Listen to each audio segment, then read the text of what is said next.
Welcome, Carly. So happy to have you on here today from sunny California. Thank you. Happy to be here. Thanks for Yeah, having let's me. launch right in. You have a Yeah. very rich background. How did you get into the field of wellness? I mean, you're a psychotherapist, you're a yoga teacher, Yeah. and much more. I was always drawn to it. I mean, actually, I was so interested. Now that you say that, my mom, like, I don't know how I didn't make the connection before, but my mom has a really healthy lifestyle. Like, I did not like it. She tried to, like, she was going to the health food stores in New Jersey where they weren't like very fruitful around there. So I guess I was like immersed in that aspect of it. And I was always drawn to teaching and helping kids. And then it really was for my own self. Like when I, like even before being a teenager, when I started to have my own issues with emotions and my parents didn't have skills, there were no things in school that I was taught to help navigate this. And so, struggled through, but more as an adult than it was, I was already, in like Western kind of more traditional, like learning education, learning psychology, but I wouldn't even have identified it in the umbrella like of wellness necessarily as you're saying it. And that's more when I started to seek out for my own self-healing, and what other paths were out there, and got connected with yoga was really the initial pathway that kind of opens me up to wellness, overall. And then I just became really passionate about it, and understanding like what are different cultures approaches to wellness in mind, body, and spirit. Like what are the similarities and differences, and then just grew out of there, for my own exploration. And then how can I translate these things, and share them with kids. So you were already on the path of becoming a psychotherapist when you discovered yoga and then became a yoga teacher. Yeah, yeah. Did I you went find, to yeah, yeah, yeah. go Go ahead. ahead. Well, I was just going to say, did you find in the training, the educational background for becoming a Uh-huh. psychotherapist, that inquiry was present or not really, that you intuitively wanted to kind of expand on the tools that you were getting in this Yeah. more balanced way?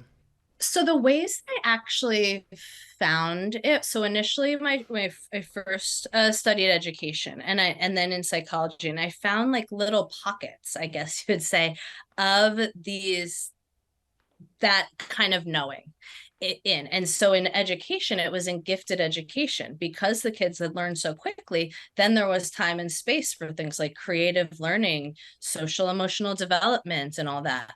And then in um in the psychology world, it was more in learning about feminist psychology, and understanding like different cultures and how people relate to the world, and how healing has to happen out of that.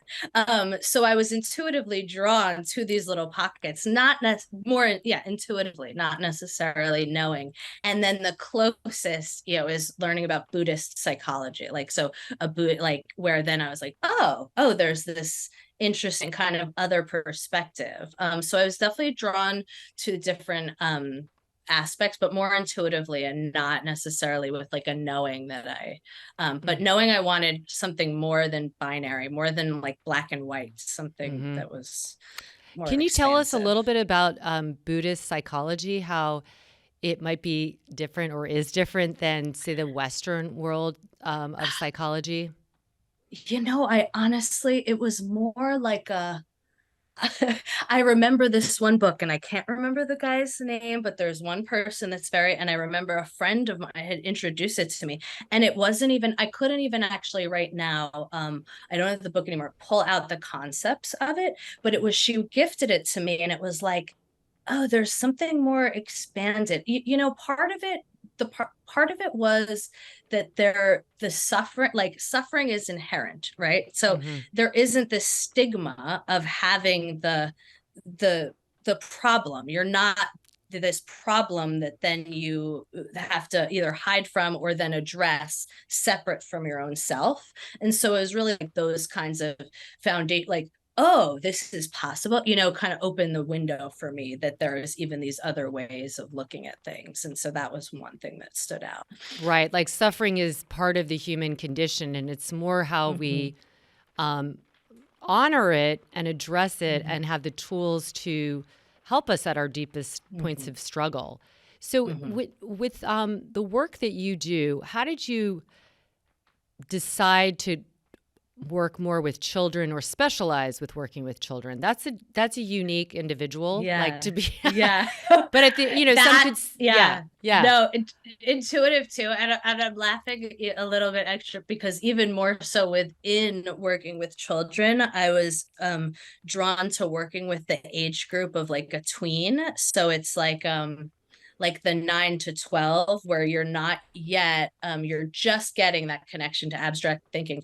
And that's a very commonly, like, I used to substitute teach like way back. I mean, you want to substitute, you want to work with that age group kind of thing. And there's something, children especially, there's something about the spirit is still like there, still alive. It was always something like intuitively, like, I just, the structure of schooling wasn't like a full fit for me. But if I was doing a student teaching something, I just had this internal drive to show up. Like, I was always going to show up for the kids, I was always going to do my best. And I had this drive to keep that light like alive in them and not dimming. And then yeah, just a special version of that with the tweens. It's like just on that edge, like they'll still actually like listen to you.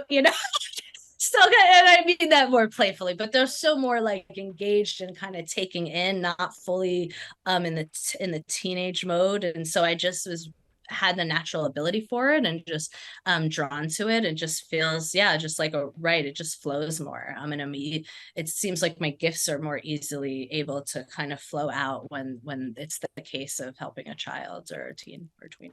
And so with these different kids, Yeah. you are teaching them emotional wellness. How do Mhm. you do that? Like what tools do you bring in? Yeah. Is it yoga? Is it the ideas of the chakra system? Can you talk a little Yeah. bit about that? Well, those are some foundational ones that I definitely apply. The And by the core, way, how do you yeah, introduce this to say that it's brand new? Like my kids would be yeah, like, "Oh yeah, my mom talks about that." But yeah, many kids are like, "This is kind of woo-woo," yeah, or I'm not sure. Like, how do you introduce yeah. these concepts too? Well, I take a grounded approach with chakras, especially is very can have this mystical, can have a religious connotation around it, and just a lot of different kinds of just information or things that create barriers to understanding.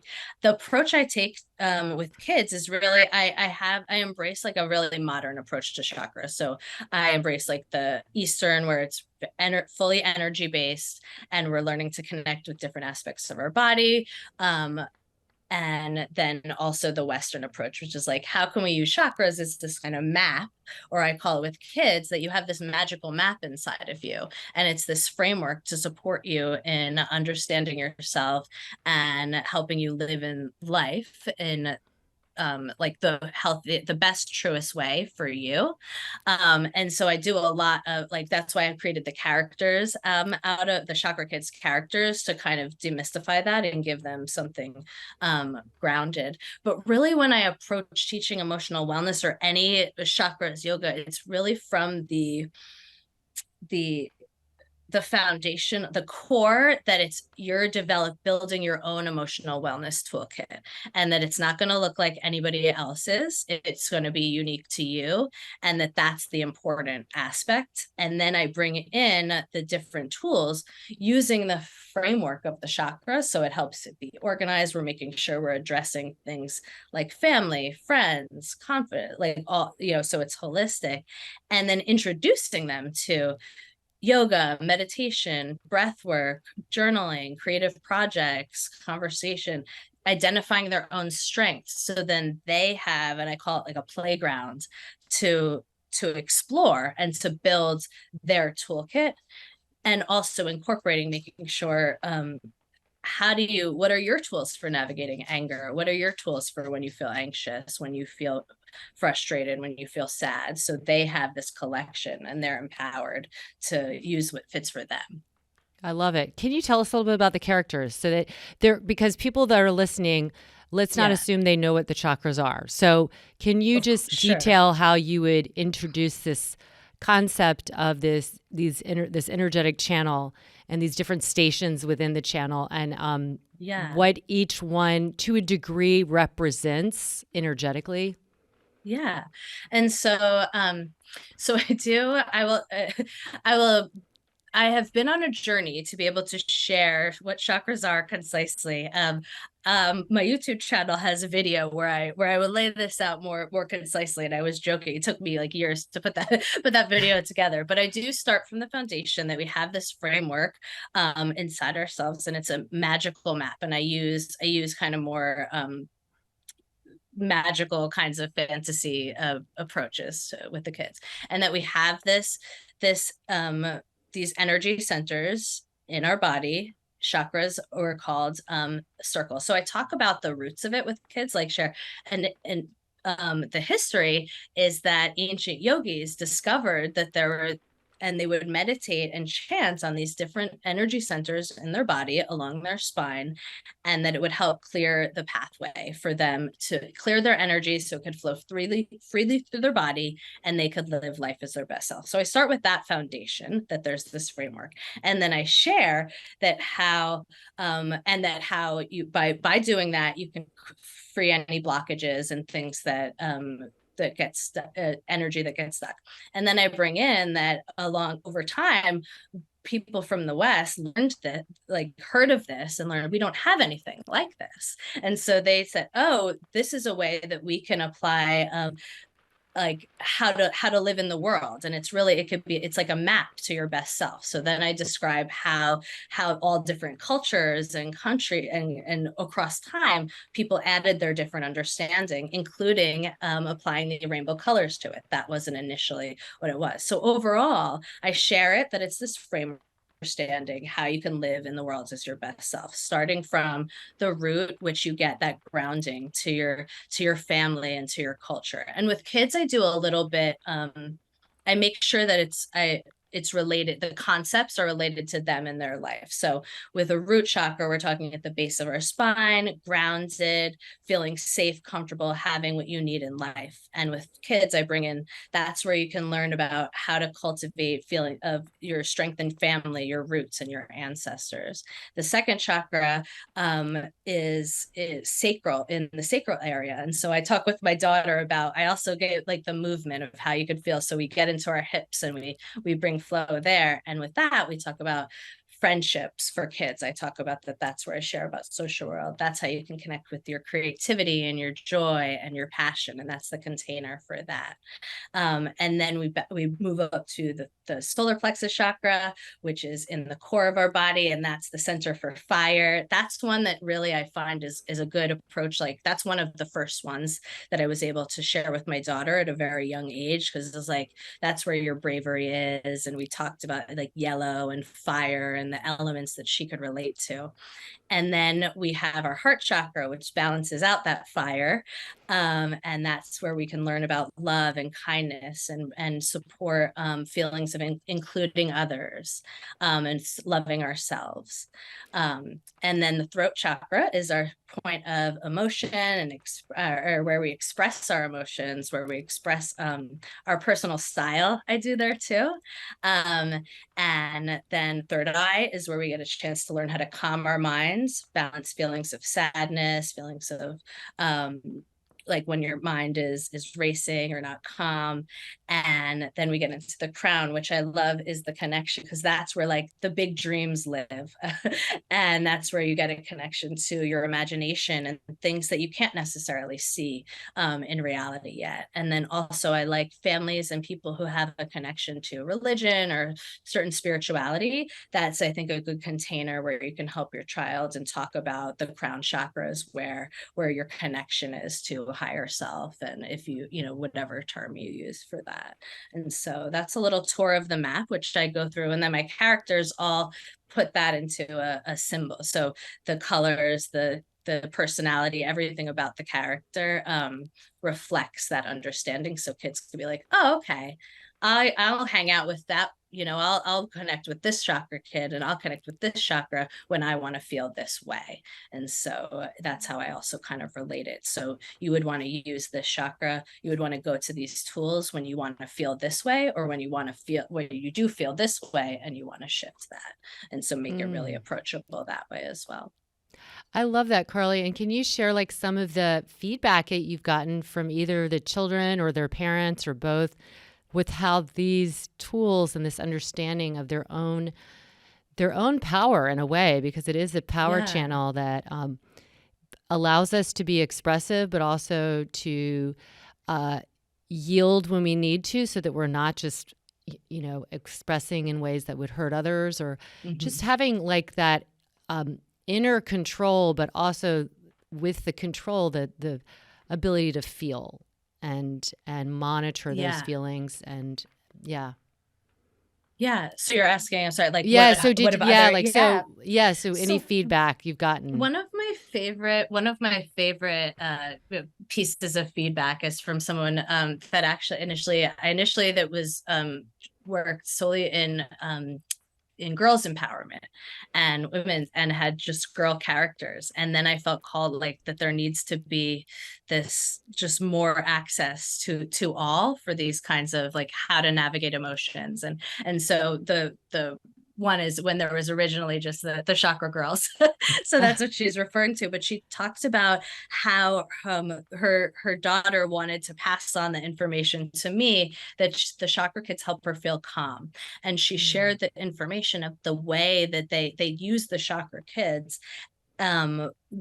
which they're also talking about the chakras, as a way to discuss how to react and deal with certain situations, and then how to navigate your emotions in those situations. So that's to me some of the most powerful feedback that I've gotten, is that there's a way that the teaching and the characters and the understanding of the chakras help them understand something about them within themselves, and then how to navigate certain situations. Because you can also then use the characters, and that's why like learning from books and stories can be so helpful, because you're able to talk about the character and them embodying the emotion. So it makes it a little safer initially. And you could talk about like, oh, so my daughter and I, for example, say, how do you think Spotty, that's the orange, the chakra, the sacral chakra character. And she's really good at going with the flow. If things change, if there's something that changes in schedule, or a friend can't come over, we talk about her. So you can bring her up and say, well, how would Spotty react to this situation? Or let's try to be like her. And so we're going to go with the flow. And also, though, I love how you said, though, it is important to acknowledge, like, yes, it is disappointing that this thing is changing. So we're going to give space to that. And we also have tools for that built in, how to deal with disappointment. And so we're going to acknowledge that, and also see that there's benefits of learning, of going with the flow. And so it gives you tools for opening up conversation in that way. And then also learning different kinds of things that you wouldn't like, by the immersion and all different kinds of things. Like, oh, I had no idea that my daughter, like a lot of people will give me, my child was inspired to like start a YouTube channel after the solar plexus chakra like camp or a curriculum, because then they're inspired to connect with their goals and define them and have a path towards them. And then that gives a structure, but then they get to go off and do like their wild things that they love, but have some guidance. So those are my favorite things too, when I hear like the things that the kids were inspired to do because of learning about the chakras and learning how to manage their emotions, or talk to people better, or make a friend in a more authentic way. I love that, because it's also teaching kids to connect within, and that sounds kind of hokey, but no. Most people are never taught about their body. You might have one short little sex ed segment that is, everybody's so awkward and laughing about, but it doesn't really cut it for it doesn't cut it interconnection. And then they're having these bodies, so it's like the biophysical, emotional status, all of it, the container, and then everything within. it's really not addressed in any meaningful way or any helpful way. And I imagine that, I always really bemoan the fact that so few people learn anything about functional anatomy, and their bodies are what are bringing them and engaging them in life, and how wonderful it would be to teach them in high school those things. And what I'm thinking now is all of these adults who are walking around with mismanaged emotions, imbalanced states of, just kind of that homeostasis of like handling things, being resilient, being adaptable. Yeah. Would you, or do you in your work, like think of these adults as big children, which we all are. We're like children that are just, have grown up, but some have not had this. So do you do this with adults as well? So the first, yes, I absolutely do think of us all, self included, as like big children. And a lot of that's actually some feedback that I think is really cool and hadn't even like consciously conceived of about my work, is that people will reach up and be like, oh, I got this for my daughter, but I love it for myself too. Like I have Oracle cards as one of like my main like tangible tools. And so they say, oh, I got this for my daughter, or I got this to do like for my own self, but I do it for inner child. I use it for inner child readings. And then the with adults, what actually is, so I had always been interested in working with kids. I had always worked with kids. When I first got my my license, I worked with kids.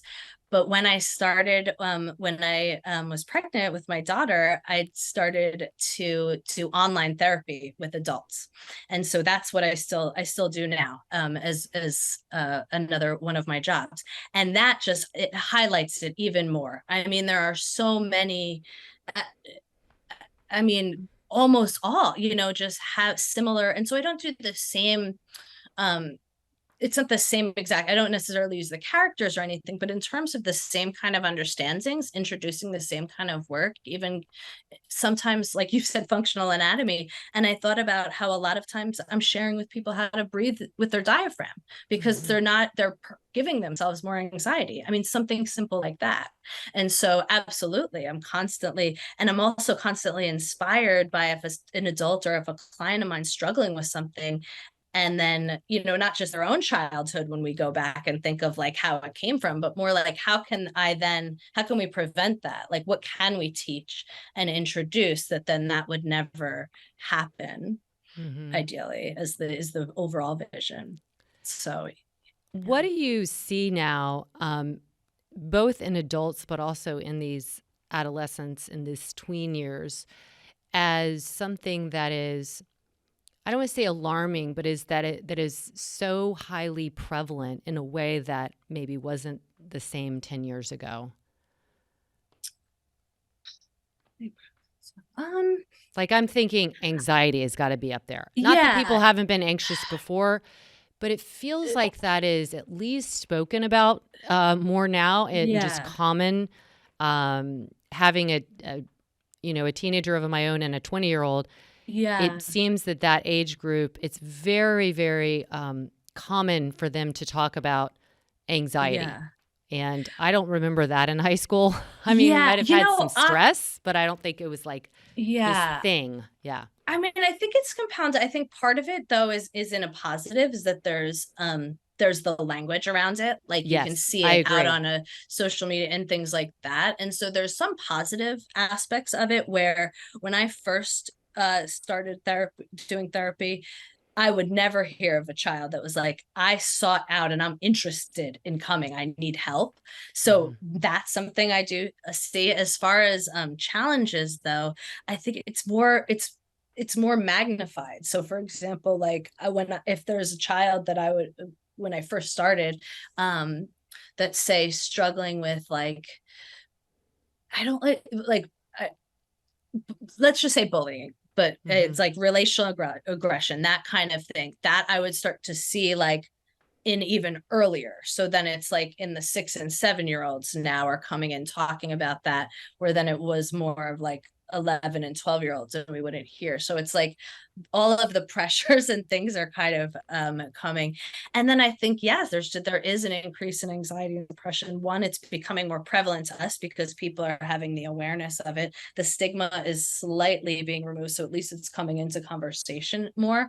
But there's just so many, it's becoming more magnified with all the pressures going on, that there's the lack of these skills, and that there's the lack of the support that would prevent this happening. So by the time you're a teenager, that's what you're experiencing. And so I think it's becoming more magnified and apparent that like this is a problem, has always been, probably is likely, yes, is getting worse, all factors considered. And we need to, we need to do something about it, which is why. And I do love the fact that see it more and more. The stigma around mental wellness in general is being lifted. And I'm sure it's still there, but certainly when I was growing up, it was like, no way, you didn't hear about anybody going to therapy unless something was really wrong. There's really something wrong, and you better not tell anybody you're there. Exactly. Yeah. Certainly don't talk about it.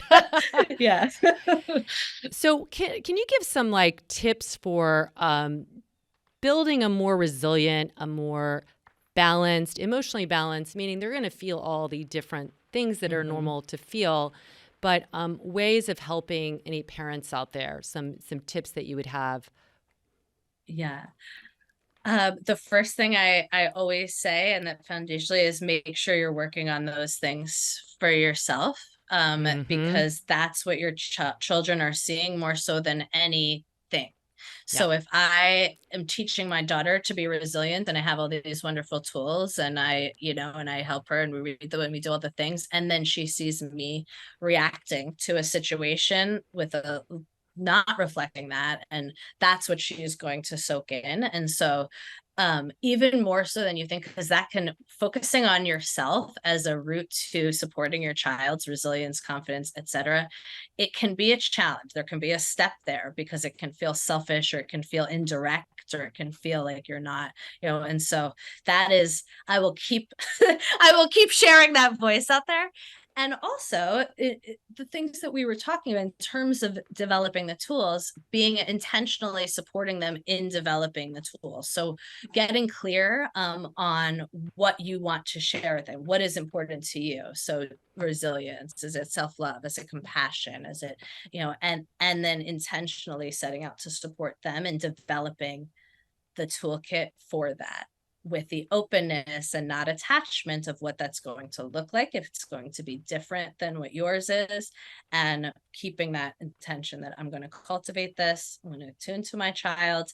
That's what's going to support me in helping them develop every value or every quality I could want, and help them define what they want to develop. Exactly. And I was going to say, see the inherent reasoning for it.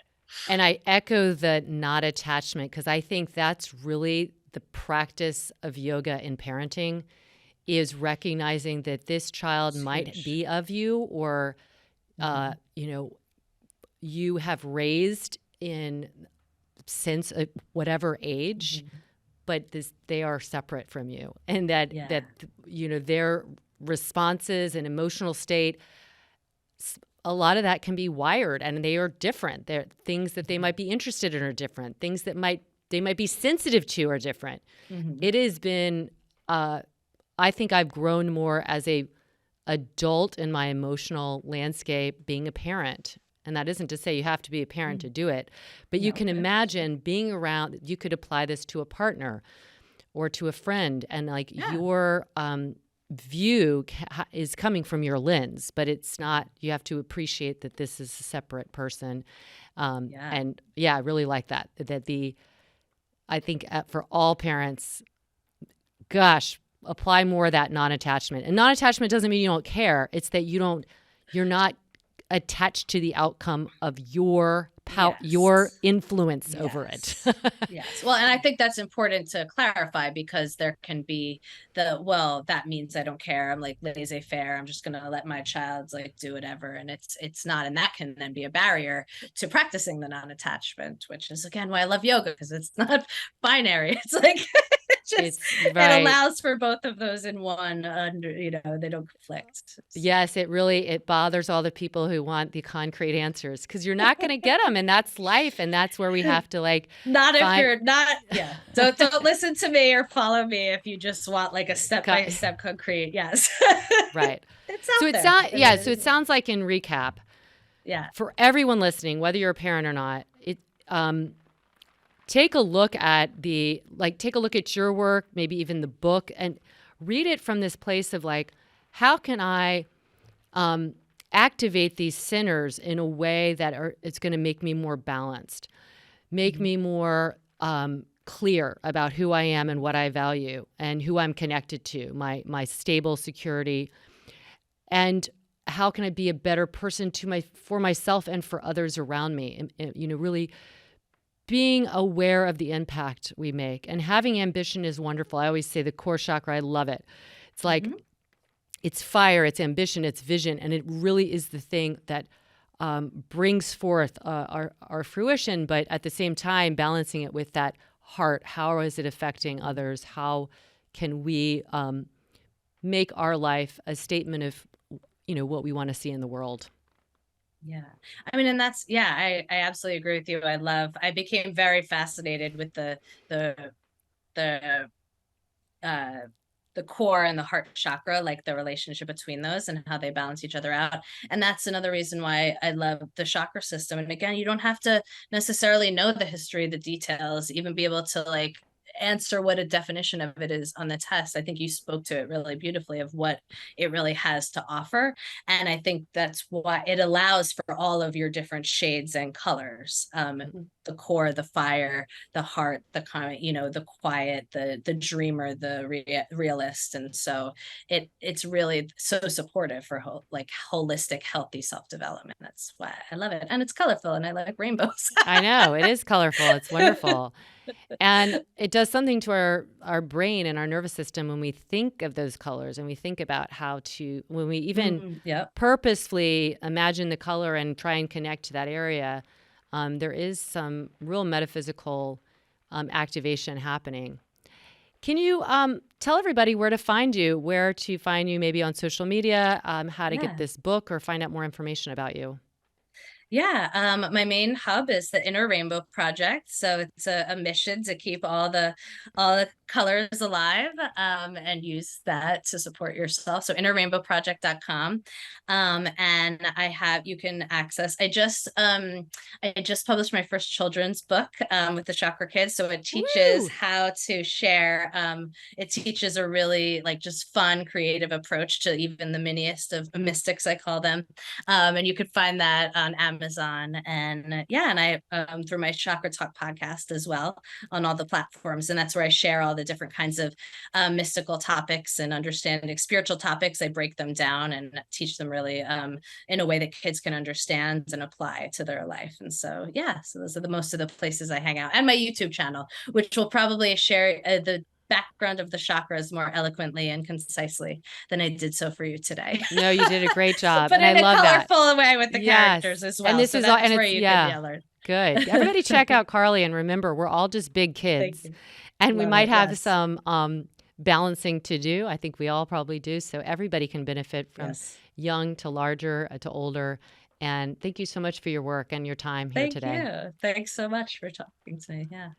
And for everyone listening, as always, I'm pulling for you.